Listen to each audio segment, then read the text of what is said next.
what I actually think she's trying to say. Making the same old excuses. Boys will be boys. Boys will be boys. Boys will be boys. But something finally changed.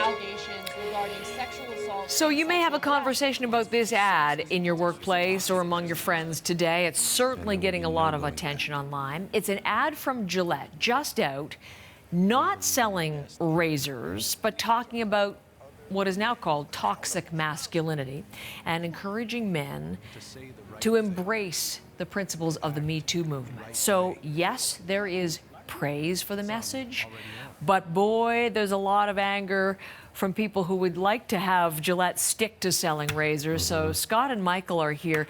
Show us and play us a little bit more of this, Michael, and tell us about some of the controversy. Yeah, very interesting, because, you know, Gillette, the best a man can get, of course, has been its catchphrase for decades now. And it was a declarative statement before, but now it's being posed as a question. Is this really the best a man can get? And let's take a look at some of the images here, because you played some of it already.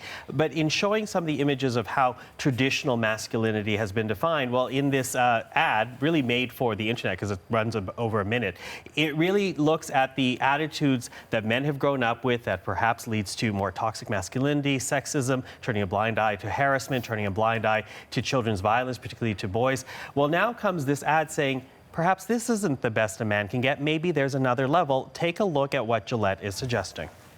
We believe in the best in men. Men need to hold other men accountable. Smile, sweetie. Come on. To say the right thing. To act the right way. Not cool. Not cool. Now, I gotta say, there's been people that have gone out on social media responding to this, saying, this is a conversation that needs to be had. Good for Gillette for doing this. But when you look at the actual YouTube posting, because this was published on YouTube, over 3 million views now. And in that 3 million views. In a day, incidentally. In a day, since being released. And of that, 54,000 likes. It is now up to 290,000 dislikes, and more than dislikes, some real toxic language being thrown around here. One person saying that feminism is really what we need to be worried about, given that everyone is focused on men, says one person.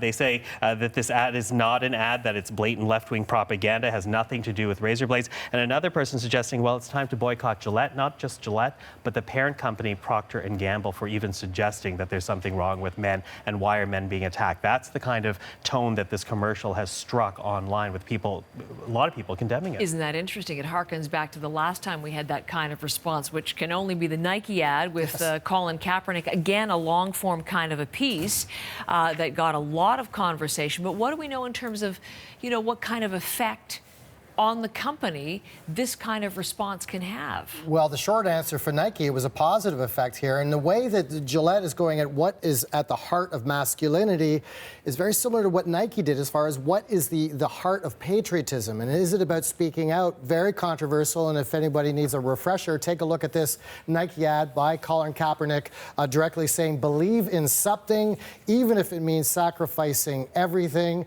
And in a way, you know, this goes right to the heart of what is patriotism. Him for taking the knee for racial equality during the national anthem that led to this, burning ads for actually burning Nike shoes, because it does go to the heart of what patriotism is. Is it not about asking questions? And that's what Nike was asking. But the direct reaction, as you touched on, Michael, was sales right away, up 10% after this ad went out, a 5% surge in the stock, an extra $6 billion for shareholders, which does prove that sometimes when a company takes a corporate stand like this, that people will follow and are proud to be associated with the brand. So even though there are calls for boycott, it may actually work in Gillette's favor. Absolutely, and that's something to be seen, because as Procter & Gamble makes a lot of female products as well, and there could be the silent majority in this case where they're not raising opposition or support, but will keep buying Gillette. Okay, we'll certainly watch this.